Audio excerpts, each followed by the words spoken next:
aytib o'tganingizdek, Ausbildung qilyapsiz, meditsina sohasida, ya'ni Umschulung. Umschulung farqi bor. Umschulung bilan Ausbildungni. Da, rahmat. Umschulung bu misol uchun Ausbildungda 3 yil qilib, Umschulung ham ishlab, ham o'qish huquqiga egasiz.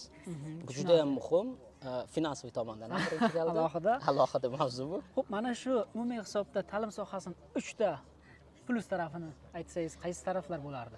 Keling, Germaniyaning plus tomoni butun dunyoga ta'limi. Mana shu yerda o'tirgan yurtdoshlarimizga aytaman. Birinchidan, Germaniyada o'qish tekin. Tasavvur qiling, Germaniyada universitetda, institutda farqi yo'q.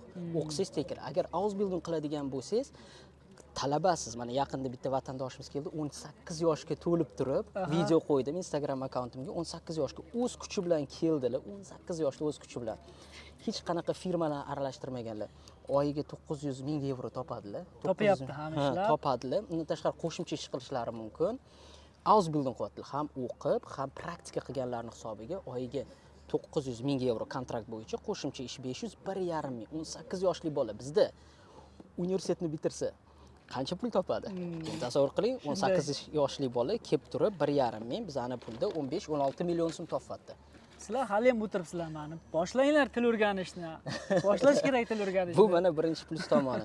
Eng yana yoqadigani, Germaniyada o'qish tekin, imtihoni yo'q.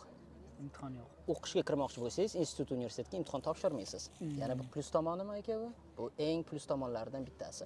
Faqat suhbatdan o'tasiz, u ham bo'lsa suhbatda allgemein bo'ladi, umumiyda. Так что men faqat plus tomonlarini ko'ryapman.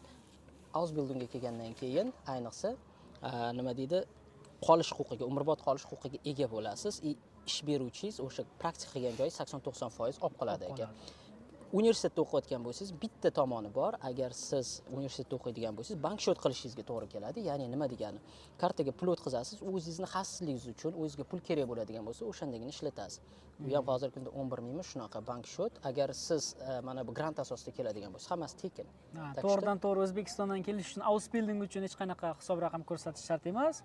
Lekin o'qishga kelmoqchi bo'lsalaringiz, hisob bloklangan hisob raqam ko'rsatish kerak. Shu o'zlari uchun faqat, hech kimga pul to'lab o'tirmaysiz. Ana shunday.